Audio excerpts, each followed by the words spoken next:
আমরা নিয়েছি। কেন নিয়েছি সেটা এই মুহূর্তে হয়তো নাই বললাম। এখন যেটা আজকে আমরা যে কারণে এখানে উপস্থিত হয়েছি সেটা হচ্ছে আজকে দেশে আমরা দ্বিতীয়বার বা প্রকৃত স্বাধীনতা অর্জনের পথে, আমি বলবো না অর্জন হয়েছে, প্রকৃত স্বাধীনতা অর্জনের পথে। এই স্বাধীনতার সুফলটা জনগণকে এবার ভোগ করতে দিতে হবে। কোনো গোষ্ঠী, কোনো দল যেন এটা একক মালিকানা আর নিতে দাবি না করতে পারে, ভোগ না করতে পারে। সুতরাং সেই স্বাধীনতাটাকে স্বচ্ছ এবং সুষ্ঠু করার লক্ষ্যে আমরা এক হয়েছি। আমাদের যেটা ধারণা যে যারা মৃত্যু হয়েছে তাদের সবার আত্মার মাগফিরাত আমরা কামনা করি। এই গত 16 বছরে অবিচার, অন্যায়, অবৈধভাবে যাদেরকে হত্যা করা হয়েছে, গুম করা হয়েছে, তাদের সবার যারা নাই বেঁচে তাদের জন্য আমরা সমবেদনা জানাচ্ছি। কিন্তু যারা বেঁচে আছে তাদের মধ্যে সব থেকে কষ্টে আছে যারা গুম। আমরা জানি বেঁচে আছে, কিন্তু কোথায় আছে, কিভাবে আছে কিছু জানি না। জেলে আছে, মামলা চলতেছে, ওটা দ্যাট ইজ ডিফারেন্ট। বাট এমন কিছু লোক আছে, আমরা জানি ডিজিএফআইতে 17 আর 10 27 জনের ক্যাপাসিটি ছিল। টাইম টু টাইম এটা রোটেট বাড়ানো 17 ছিল, পরে 27 করা হয়েছে, এখনো আরো বাড়ানো হয়েছে।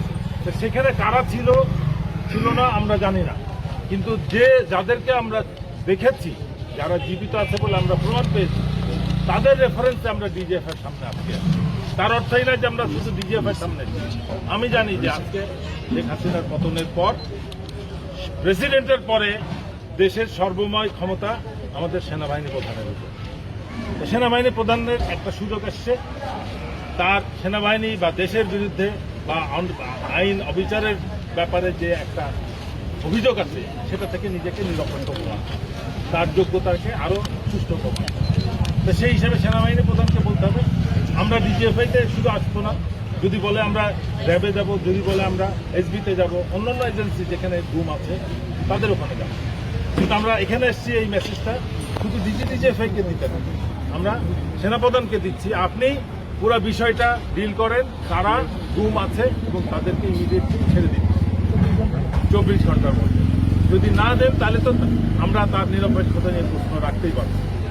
আর এই বিষয়গুলো যদি দ্রুত ডিল না হয়, আমরা আশঙ্কা করছি যে যেহেতু প্রশাসনের টপ নাই কিন্তু নিচের সেটআপ সেম আছে, আগের সেটআপ আছে, এই সেটআপটা তাদের কীর্তিকলাপ নষ্ট করার জন্য যে কোনো কাজ করতে পারে, তাদেরকে এটা করতে দেওয়া আজকে রাতের মধ্যে যদি সবগুলোকে সরাই দেয়, আয়নাঘর খালি করে দেয়, সব জায়গায় মেরে ফেলতে পারে, কিছু বলতে পারে, আমরা সেটাই বুঝাতে পারি।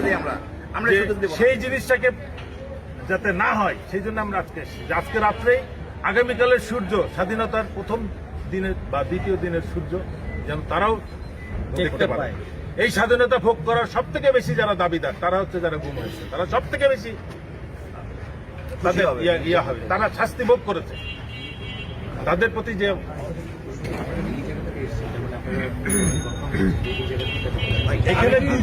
এখানে আমার সাথে দুজন আছে যারা গুম ছিল। এখানে একজন আছে অ্যাম্বাসেডর মারুফ, উনি ছিলেন প্রায় 1.5 বছর। আরেকজন আছেন কর্নেল হাসিম, সেও 2 বার ছিল, একবার সেনা কাস্টডিতে, একবার ভিতরে প্রত্যেকটা গুম ছিল। এবং এরা দুজন যাদেরকে দেখেছে তাদের ডিসপোজাল একটা জামাতে জানে, তারা তাদের ব্যাপারে আমরা বলতে পারি পরিষ্কার আয়না দেখা যায় জলে করতাম। আর আমি একটু সাহসী পক্ষে আল্লাহ আমার গর্বে বানাই, আমি প্রত্যেকটা জিনিস বাই করে নিচ্ছি, ওদের লোক ধরে ব্ল্যাকমেল করে জেনে নিচ্ছি। আয়না ঘরে সব উনি করছেন এর সাথে জড়িত। এখন মাননীয় খুনি প্রধানমন্ত্রী ছিলেন যিনি, তার সাথে ছিলেন নাজমুল, জেনারেল নাজমুল, উনি ঢাকা ডেট কমান্ডার ছিলেন। আর এরপরে সিটিআইবি মূল ছিল তারেক, সেই সব এবং এই সেনাবাহিনীকে বদনাম, ডিজিএফের বদনাম সব এই তারেক সিদ্দিকীর চলছে। আমি চাই আমাদের বর্তমান সেনাপ্রধান,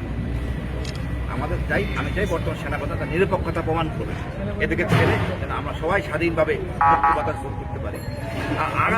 আমরা যে আসলাম আজকে ডিজিএফআইকে আমরা বললাম আমাদের এই ডাক, তখন তারা আমাদেরকে 3 জনকে ডাক, 2 জন যারা ছিলেন আমি যে তার সাথে যে আছে ডিজিএফআই যে দ্বিতীয় সিনিয়র মোস্ট, তার সাথে আমার কথা হয়েছে। ডিজি এবং যে কনসার্ন গুমটুম হলে যার ড্রাইভার, তিনি এখন ডিজির সাথে বঙ্গভবনে ব্যস্ত আছেন।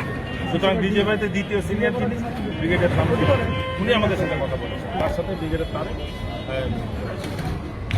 কাছ থেকে। ডাইরেক্টর অ্যাডমিন যিনি উনি আমাদের সাথে কথা বলছেন। তারা যেহেতু কনসার্ন না, তারা আমাদের থেকে দাবিটা নিয়েছেন মাত্র। তারা কথা দিয়েছেন যে আগামীকাল তারা এই বিষয়গুলো, তারা শুধু ডিজিএফ এর ব্যাপারে দায়িত্ব নিতে চেয়েছেন। আমরা না, তাহলে তোমরা যদি বলো আমরা শুধু ডিজিএফ এর কথা বলবো, তাহলে আমরা এখন র্যাবে চলে যাবো। আবার র্যাব থেকে আমরা এসবির সামনে গিয়ে দাঁড়াবো। যদি না চাও ইন্টারন্যাশনাল তাহলে মিডিয়া কেন আমাদেরকে বলছেন? কেন ওদেরকে না আমরা বলে জানি যে অল দি নুইসেন্স যেটা